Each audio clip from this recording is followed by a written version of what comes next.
March 29th, Tuesday, 2022. I'm here with Tracy Hamilton for the BE Collection.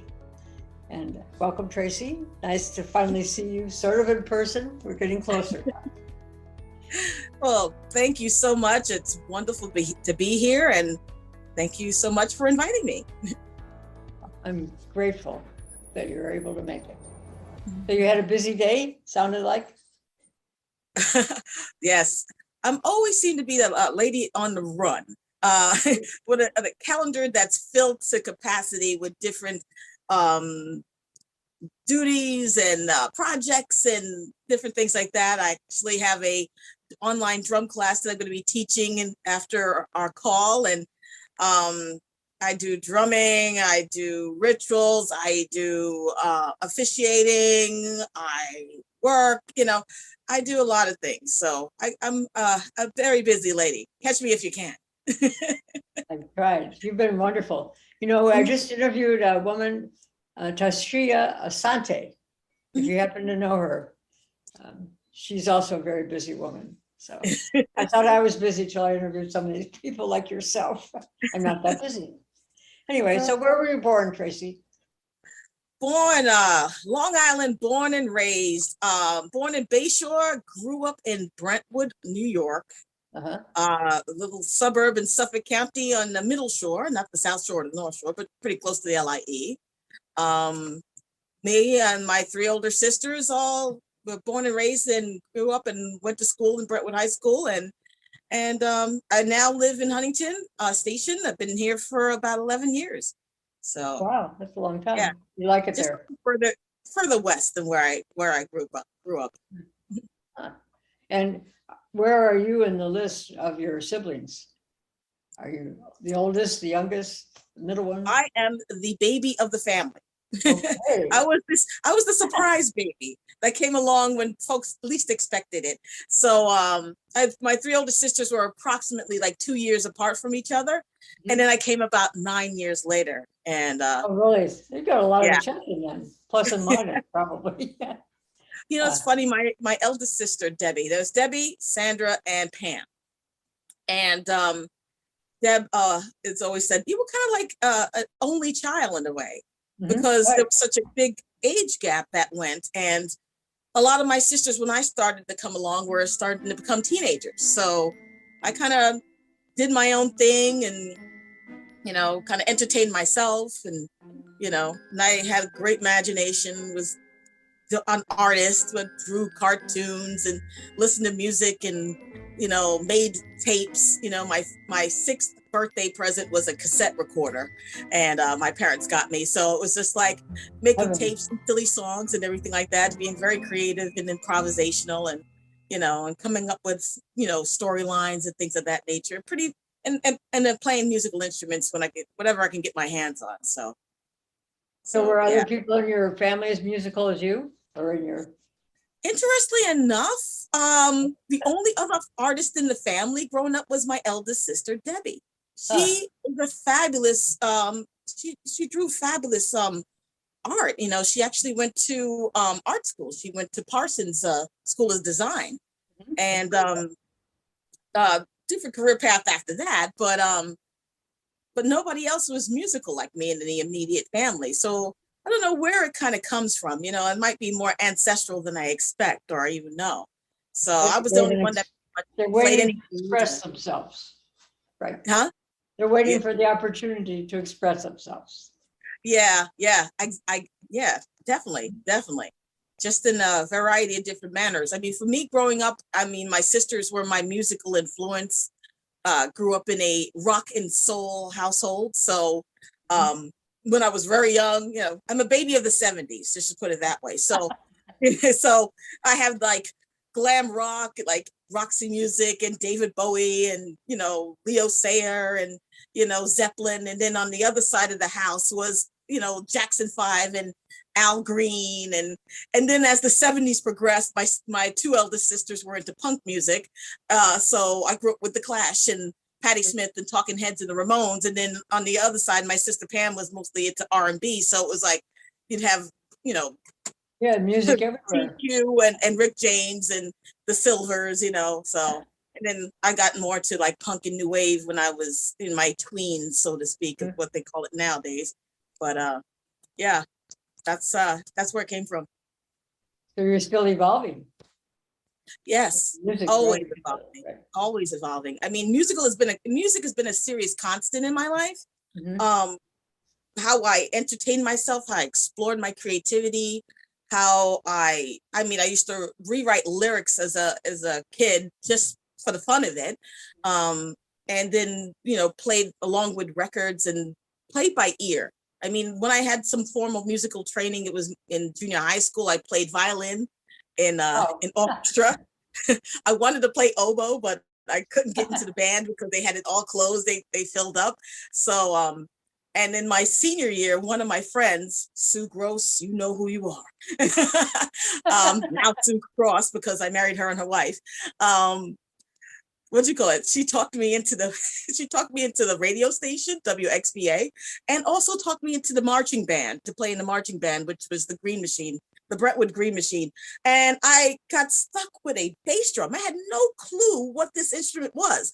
And I'm like, they put this thing on me, and I'm like, now and what? then I had two heavy metal dudes that were like, yo, do-do-do-do-do, do-do-do-do-do. And I had to go back and forth with them. And they're like, man, she's catching it. Dude, teach, she's good. It was like too funny. And I played marching band bass drum for a solid year, only So to now come you're across. still a drummer. I'm So you're- still a drummer, which I Yeah. didn't actually expect to come back to it in a way until like my mid-20s, when I found this beautiful instrument, if you could see right here. It's a West African bass drum called a dunun. A dunun, a junjun, a dundun. As many ways as you could say it, is as many ways you could play it. And it's part of the bass drum family. And this So has where been did my you heart find for the it? last. Where did you find that drum? I found this drum, or more like the drum found me. I'm kind of skipping ahead. Since my late teens, I was really into like the new age movement and paganism and things of that nature. I had a bit of a spiritual crisis, and this, got it, was really kind of going through some serious panic attacks and things of that nature. Like 14 until about 16 years of age. Really? And Wow. yeah, so astrology kind of brought me out of it. Music helped me get out of it even more so. And so I was kind of Let me ask you a exploring this. question. Do you now work with people sort of in those same dilemmas as you were with drumming? I do more of my drumming in a spiritual manner as well as a creative output as well.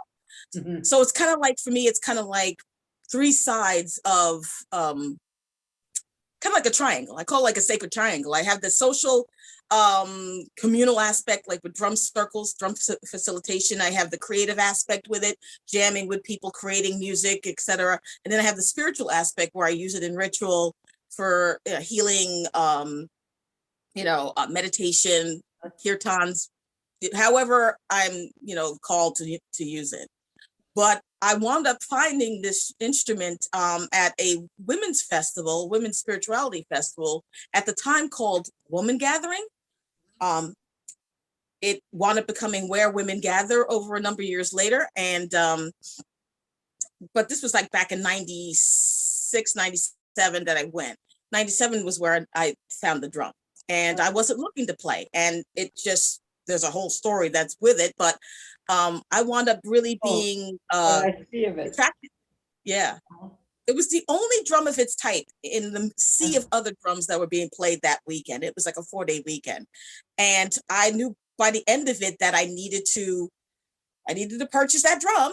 And the next thing you know, I wound up connecting with someone, this wonderful woman named Robin Bedulis, who we exchanged numbers. She said, you wanna play in Pride? You got to do the Dyke March and whatnot in the city. And I was like, yo. So we exchanged numbers. I traveled into Brooklyn with a big ass drum and and marched in my first city prides. Yeah. So were you a big ass dyke? You know what? I was probably more of a hidden dyke See? than So I expected. the drum helped you out, right? You know what? It's funny because by the time when it comes down to my sexuality, I kind of kept a lot of things under wraps, and I passed very well. And I had some attraction to some girls, a couple of girls, and then there was kind of like guys were all right, but I felt I had to kind of go that route. And I dated a couple of guys in my late teens, early 20s, and it was just like, but I didn't really come out until I was like 23. And I had already at the time had been working on a public access program called the Long Island Rainbow Connection. Because I was a student of broadcasting. I wound up going to school for broadcasting, and they needed volunteers to work on this show. And I had some of the skill sets that they needed. And so I was, editor and producer and, basically doing all the pitching and everything. And I was kind of conflicted. I'm like, so after a while, I wound up telling my sister after sitting there for like 6 months working on this program, and my sister Deb and I, we were kind of close. So she's like, so what's going on? It's like, I think I'm bisexual. She's like, I knew, and we had a chuckle about it. Now, at the time, my sister Pam, who was a devout Christian, had been born again for a good number of years, tried to save my soul from being a pagan, but now she had another added benefit, right? So, so at either rate, at a mission, at a mission, a serious mission. Right. And so she goes like, she was actually staying over. Her and her son had come up from down south. My parents originally from Alabama. The most open and loving and caring parents I was ever to be blessed with. Supported me in my music, supported me, like basically had the adage of, if it helps you, if you love it or whatever it is, as long as it's not hurting anybody, it's all good. And these were people that grew up in the deep South during Jim Crow, didn't bring the hurt of being, sharecroppers, sons and daughters, migrant workers. My mom was a migrant worker in her teens, which explained why she only had an 8th grade education. She had to support the family. The racism they experienced, the poverty they had to endure, the sexism, etc. They didn't take that. They mentioned it. It was like an honorable mention, but they were like, you know what? People are people. Right. And we're not going to bring you into that kind of mentality that you have to hate anybody because of the hate that was subjected, so they were very open on a lot of things. Four daughters. My dad was a feminist, really. When I think about it in retrospect, he respected the women in his life, and he loved his wife dearly. And they were really, truly death till they parted. And my parents are gone now, my mom almost 20 years, my dad about 17. And big loss, right? Yeah, I still remember all the fun and the jokes and the lessons, and then how much they really honored all of us. But to get back to the story about how I came out, so my sister Deb and I had the little in joke. My sister Pam kind of overheard it, caught me later on that night and said, what's going on? So I confessed to her. So we had a heart-to-heart talk. She didn't seem to reject me off that or anything like that. So I was very blessed in that regard. The very next morning, my mom comes out of it's almost like a whole family reunion in a way. My mom is up from down south, and my dad was still living in Brentwood with us. And because they had, bought a house down south. So somebody had to be there on, parts of the year. So my mom comes out of the bedroom, is like, Tracy, I just heard, does that mean you're not going to have any kids? Now, this was all she wanted was grandkids, right? She already had 2 at the time. And I'm like, oh, Mom, I'm going to have children. And then my dad is coming out of the bathroom, coming across the living room, and she's like, where the clans? The first and the middle name, right? Did you heard this?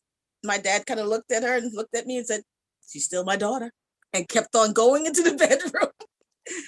Chill, totally really good story, right? They really accepted me on all levels. And so, did you have children? No, my children are my instruments, and I got a furry cat, that became a child of ours in the last almost 5 years now.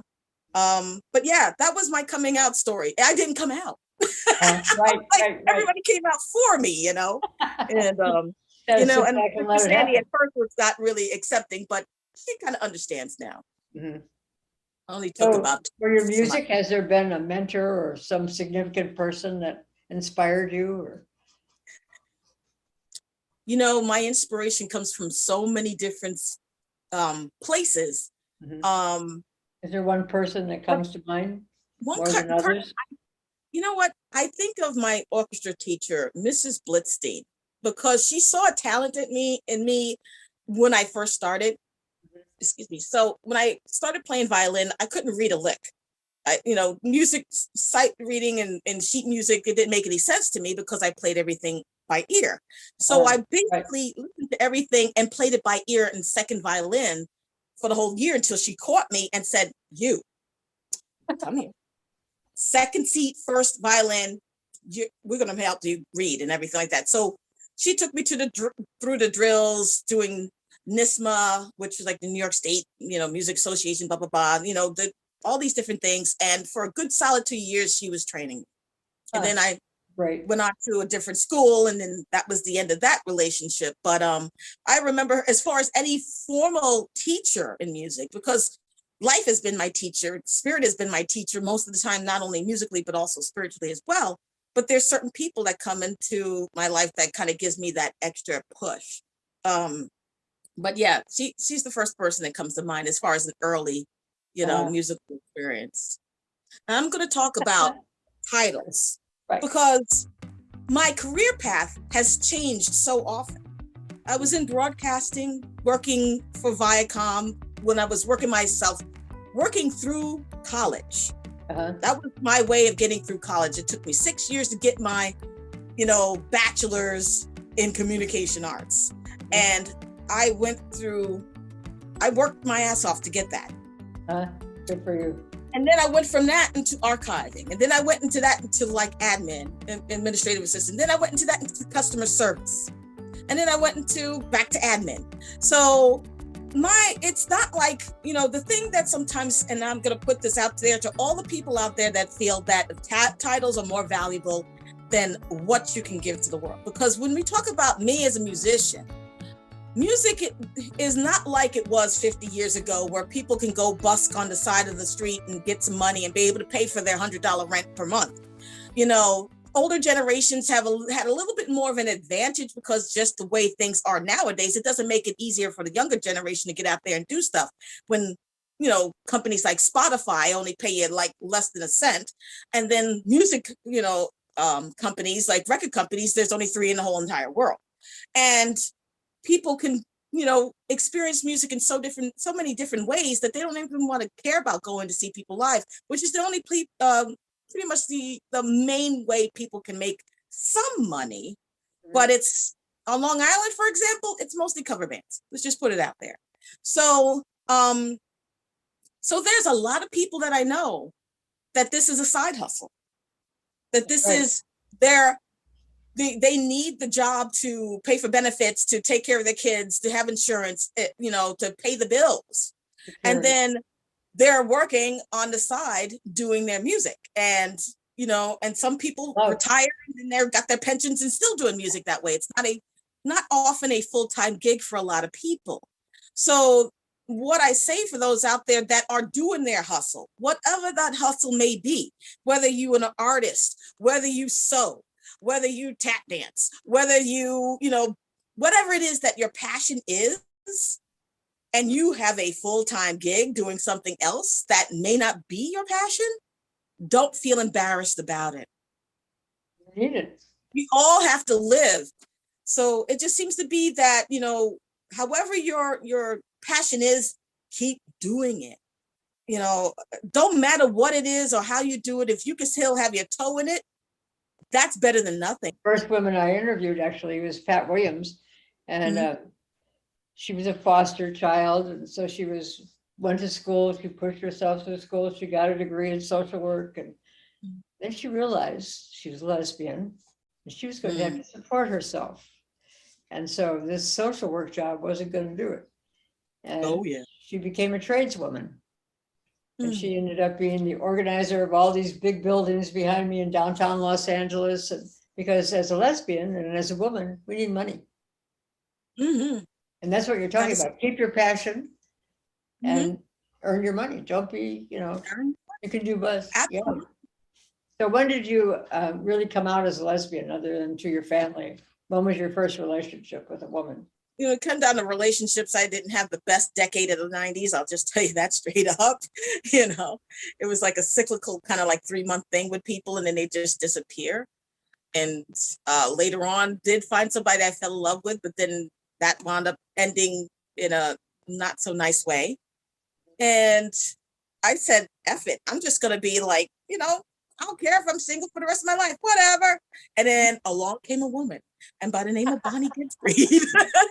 That's And it was just like, and 11 plus years later, that we've known each other, and 7 years married come this May, it's like, I wouldn't have expected it. But again, I also had to recognize for myself, and it was one of these situations after the breakup that I had with my last partner. It was just like, I had to recognize that love was just not all about hearts and flowers and Hallmark cards, because there's a lot of emphasis on romantic relationships. Even though there's other facets of love out there, we are so hyper focused on, do you have a boyfriend or a girlfriend or a wife or a husband or something of the other? Your wedding is beautiful. Thanks. It's a gift. I mean, it's just lovely. I've already showed it to different people, but it'll be officially on your webpage. So really nice. So, it takes a while to find the person. Yes. Although I have met people now in this project that the first person, the first woman, they're still with them. Yeah, I'm not, but I'm very grateful for my relationship. But I thought, wow, they knew right then. Good for them. It worked. And it's funny because kind of like thinking that the whole coming out thing. Also, I noticed as a drummer that I've seen a lot of women come out as drummers. Like, really, it seems like most of the people that I teach or I play with is mostly female, especially the ones that I teach. And some ladies that are elders to me that have said, I've always wanted to play drums, but they told me girls don't play drums, or, the boy thing. Some kind of barrier to them actually touching that instrument. And for them to see them light up and be like, I'm finally playing, I've been wanting to do this for decades or whatever. It's awesome. It's the same kind of coming out type experience, allowing yourself to be. So are you teaching on a daily basis, or what is your? Almost a weekly basis. I have 2 in-person classes that I teach out of my home. And then I have an online class that I co-teach with my friend Sharon Pataki, my drum sister. So it's called Soul Pulse. So we do that primarily online on Tuesday nights. And then the other 2 classes I teach, one on a weeknight and one on a Saturday, is my Dunan Mama drum classes. Actually met through the interview 2 other lesbians that are drummers. Wow. Cool. Now you can all link up. Any other homosexuals in your genetic link in your family anywhere that you know of? Yeah. Nephew, cousins. So my final question is, do you have questions for me? I have one question after that. Oh. How did you, and I'm probably sure you probably mentioned this someplace else, how did you get into compiling this project? Like, what inspired you to do this? I'm retired. I'm a psychotherapist. I'm a nurse. I'm a flower designer. Wow. And my partner, Marge, is an orthopedic surgeon. We're both retired. We were bored because COVID came along and you were basically locked up. And so I said, what do I like? I like people. I like their stories. I find them interesting. And we were inspired by an incident of a young girl who tried to kill herself, and she was coming out, and she did not succeed in killing herself. But I thought, if somebody could pick up a book or this go on a webpage and listen to other women who've gone through the same thing or similar. Yeah. It would give them hope, because we Mhm. don't know how many people did kill themselves. Yeah. We only know that today we're alive. Mhm. Many of the women in these interviews talk about that experience personally. Yeah. So those two things, you know, the boredom and the motivation to do something. Mm. And we had no idea. We didn't know how to. That's why we have Kelly. Thanks, Kelly. We need help, right? We're not technically, you know, very skilled, but we're learning. Mhm. And to meet, I mean, I'm meeting people now in New York, Canada, I mean, all over the world. So Yeah. that's fun.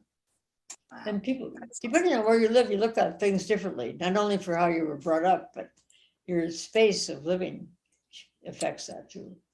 Yeah, that is so true. Yeah. When my sister Pam passed away about 6 years, well, almost 7 years now. It was before Bonnie and I got married, and 52 years of age, passed. Kidney Really? disease, went quick within 2 weeks. Wow. That's And awful. so we had to drive down south for the funeral, and we made a wrong turn and had to cut through southern Georgia on this route that basically was every 5 seconds the speed limit kept changing, and you had nothing around you but swamp, churches, and more swamp. There was Really? absolutely no gas stations, no hospitals, no shopping Really? centers. I'm like, how do people eat? You know, where do they go to have fun? You know, that kind of thing, right? Rural as can be. And the cops were hiding in trees to see if you were going over the speed limit because it kept changing so much, you know, that kind of They thing. were bored, And right? I kind of looked out as on the trip, looking out the window, looking at the, you know, tin roof shacks that were rusted, you know, kind of felt like a B-52 song. And I just sat there for like the third hour going through this state and said, Mom and Dad, thank you for leaving the South. Because yes, That's where right. you are, especially when you're in a, you know, in a culture that can be quite limiting on who you are as a person. You have to be rank and file with believing in a certain way, looking a certain way, having certain types of quote unquote values. You know, if you're bucking that kind of thing because you're a different person, oh my God, it's got to be stifling. It's got to be extremely to the point that you just want to either just go or go. And that's the unfortunate thing. You know, you can't live in a spot. It makes it hard to live in a spot that doesn't accept you, whatever it is that you are, Never works. how you Does not express work. yourself as. But then again, it's like if you don't have allies where you live, you have no other choice but to split. But then that's what folks want you to do: get the hell out of Dodge. They want to make it as uncomfortable as possible to be who you are in the space that you live in, if they don't like you or don't believe in who you are or whatever it is. And I also think you have to be in a place where you can grow. Yes, absolutely. And we can spend a lot of time in a place that needs a lot of fertilizer and nothing happens. Yeah, that's true. That's true. Yeah. But I agree with you. It's a terrible time for that.